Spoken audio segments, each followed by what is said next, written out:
how are you doing? Hey guys, I want to welcome you back to the Sensu Pop channel. Today we'll be taking a look at the new Universe 11 card that will be coming out in BT14 Cross Spirit next month. We'll be taking the deck, breaking down the mechanics, explain the interactions of the card, eventually show you what the deck is about. So if you're interested in Jiren, Turbo, Universe 11 and the Pride Troopers, stay tuned because this is definitely the video for you. First up on the menu, we are going to be taking a look at what this deck is about. This deck is similar to the rest of the other Universe 11 decks, which is you play a lot of Pride Troopers on the board. Every single Pride Trooper has their abilities and effect that you put on the board that you can gain from them.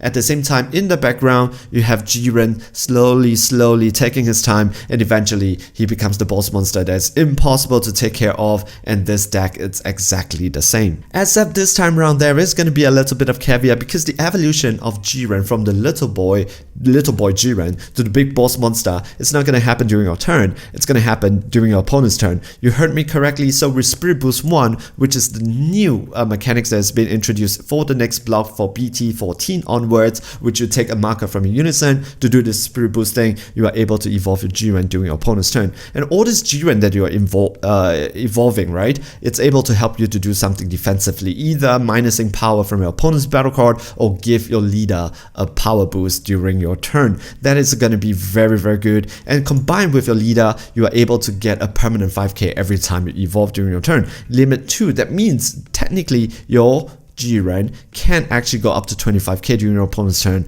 to defend on that. That's gonna be very good. Limit 2, however, 25k, let's be honest, a lot of battle cards will have a lot of trouble swing against your leader. Now that we understand the special mechanics of this deck, let us take a look at the evolution chain for Jiren. It always starts with this small little Jiren, and both of them are such and helps you to bring out your consistency to make sure that you have the right cards in your hands whenever you need it. But the next line in chain, it is the 4-drop Devastating Might Jiren that comes out for 0 energy that you can pop on top of your 1-drop. And when this guy comes out, you are able to draw a card and choose up to one of your opponent's battle card and gets minus 10k for the turn. For 0 energy, if you have the card in hand with Spirit Boost 1, you're able to do that during your opponent's turn. Most probably, you are able to make sure that one of his battle cards is unable to attack. If not, you will be able to bring that battle card into the drop area. Next in line is the 5-drop Jiren. Jiren's gonna get more and more powerful, right? So this is gonna be Jiren's Surge of Strength, and he is a dual attack 19k for 1 energy. You're gonna play on top of the 4-drop Jiren. Of course, you need a Spirit Boost 1 if you want to play during your opponent's turn. You get to draw a card,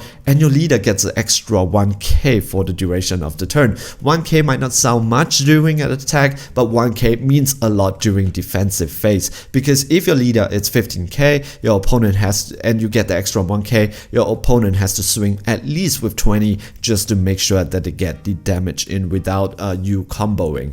And if your leader, if you already evolved once, because this is an evolve during your opponent's turn, your leader, it's gonna be a 21k. Basically, this is a 25k leader. Your opponent needs to swing at least at 25k to have a chance of attacking you. Really good card. I really like it. And this card is going to be very difficult to remove, because if it's removed by your opponent's skills, you are able to place 2 cards not from your hand but from your drop area under this card to mitigate this, or you add 1 card from your life to your hand instead. So this card, it's just extremely difficult to remove on the board. Next up in line, it is going to be your boss monster Jiren Zenith of power 35k double strike, absolute beast of a card. When it's played during your opponent's turn, because it is evolved, your leader gets an extra 5k, and then when he is being played, you get to choose one of your opponent's battle card, ignoring barrier, and it gets minus 35k for the duration of the turn. Unless the card is a secret rare, that card most probably it's gonna be gone. This is a 2 energy play on top of a 4-drop and 5-drop. Really appreciate that, because it offers flexibility and it keeps your opponent guessing, right? They don't have to say that, okay, now there's a 5-drop, the next one that comes out, it's gonna be an 8. Even with the 4-drop, your opponent has to be careful, because your 8-drop can come out any single time. And this is not just a defensive card in itself, it is a game ender. 35k double strike, if you remove one of your battle card underneath it, you would have a lot, because this is a evolution chain. You get to switch this card to rest mode, so it becomes a dual attack 35k double striker, and your red leader card gets an extra 5k power for the duration of the turn. You don't get the extra 5k during your opponent's turn, unfortunately, because this is activate main's ability, but this card it's really good enough. Very powerful card, very beautiful card, and an absolute beast of a card that is befitting of Jiren. So in summary, you have the 1-drop, this searcher, to make sure you have the correct cards in your hand, and then for 0 energy you have the 4-drop that goes up to the 1-drop, and you can choose up to one of your opponent's battle card. It gets minus 10k for the duration of the turn. You get to draw a card, that's really good. And then you have the 5-drop that goes for 1 energy. If you do that, your leader, you draw a card and your leader gets an extra 1k. After that, you can evolve the boss monster 2-drop on top of 4-drop and on top of 5-drop, and this time round you get to choose one of your opponent's battle card and it gets minus ignoring barrier, minus 35k for the duration of the turn.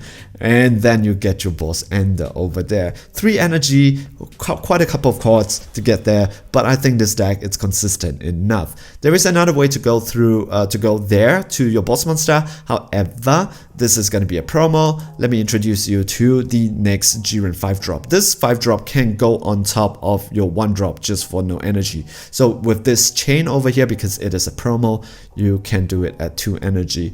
Unfortunately, this card itself, Jiren Unseen Potential, really helps with the consistency of the deck, and it makes sure that you have even more ways to get up to your boss monster. And when you play this card, you can go up to your deck and just search any cards, Universe 11 card that you have, and put it into your hand. It is just a very good card for consistency. If you want to bring this deck to another level, this promo card unfortunately needs to be played in this deck. Whether can this deck be played without it? Yes, it can, but unfortunately it will become so much better with this. We are going to be taking a look at the Unison next, because this deck really depends a lot on the Unison. If you want to evolve during your opponent's turn, it is not just by paying energy. You kind of need a Spirit Boost 1, which is taking a marker from your Unison. I'm not too sure about the Unison. I think ability wise it really helps with the deck. Definitely, there is no discussion there. Artwork wise, it looks really good. The guys at Bandai really did a good job on both the SR and SPR. They both look really good. However, I'm not too sure how long can this card stays on the board. It is a 5k, it gains 1 marker during your turn, it gains 1 marker during your opponent's turn, and with Spirit Boost 1 that means you're going to remove 1 markers anyways, so I'm not too sure how long this card can stay. And this is just a 5k, that means any single 5k could have swing against this card to do some things against this card. So I'm not too sure. I will withhold my judgment for now on the viability of having this card to stay on the board, because if you don't have this card on the board, you are unable to use your Spirit Boost energy. So what does this card do? At +1, at the end of the turn, you get to choose 1 red battle card with energy cost of 1 in your hand and play it in rest mode. So one of the things that you can do actually, it's you can tap 1 to play Kushin, Warrior of Universe 11. That gives all your, when this card is played, you get to draw a card, and it gives all your Universe card 11 card except him himself with energy cost of 1 in your barrier in your battle area, and it gains barrier. That means a little Jiren 1-drop, it's gonna gain barrier. When your opponent swings, you immediately evolve on top of your the 4-drop on top of your 1-drop. So at least it keeps your card protected. So at the end of the turn, you get to choose 1 red battle card with energy cost of 1 and play it in rest mode. That's something that you can do. I'm not too sure which one should you play, because if you evolve, you also evolve on top of it in rest mode. So I'm not too sure if I want my chain that is easily interrupted to be played in rest mode. So I'm not too sure if Kunshin should come in rest mode or the 1-drop should come in rest mode. Either way, you can actually cheat out a 1-drop from your hand just with the Unison card. One of the cards I would like to mention here is this rare card, Kato, Warrior of Universe 11. This is your counterplay card for 2 energy, bond 3. What you can do here is if your opponent plays a battle card 20k or less, that card it goes to the drop area instead of being played. This is a 15k body and a blocker, so you get to play this card, and now you have a 15k blocker on the board that you can swing if you want to. And at the same time, when this card is being played, you get to choose another one of your opponent's battle card and gets minus 10k for the duration of turn. So this card really has so much value, so defensive, so good, and this card is going to come in clutch in this deck. So basically that is the mechanics of the deck. You're trying to evolve Jiren from a little boy to your big boss end game boss monster, but instead of doing it during your turn, you're doing it during your opponent's turn. And you have Turbo the Unison, who's giving the Spirit Boost energy to your Jiren to help that happen. Every time you do an evolution, your leader gets stronger and stronger stronger, so your opponent's gonna have a harder time trying to hit you. While all this evolution step, every single step that it does, your Jiren has the ability to foil your opponent's attack. At the same time, you have the rest of the Pride Troopers, each doing their individual responsibility for the team, like being a blocker, giving each other barrier, negating the attack, counterplaying, each doing their part for the team so that all of you can take a W at the end of the day. Take note, this deck can also be played really well with the older red Universe 11 cards like the Topo Negate and also the Jiren, the 4-course Jiren that came out in BT2. We have come to the end of this video. If you like what you see over here, I appreciate if you can give this video a like and this channel a subscribe. If you're looking for TCG products, please check out this channel sponsor, maniapacks.com. Use my discount code for 5% off all your purchases. I hope you stay healthy, stay safe, enjoy playing the Dragon Ball Super card game. I hope you're okay. See you guys in the next video.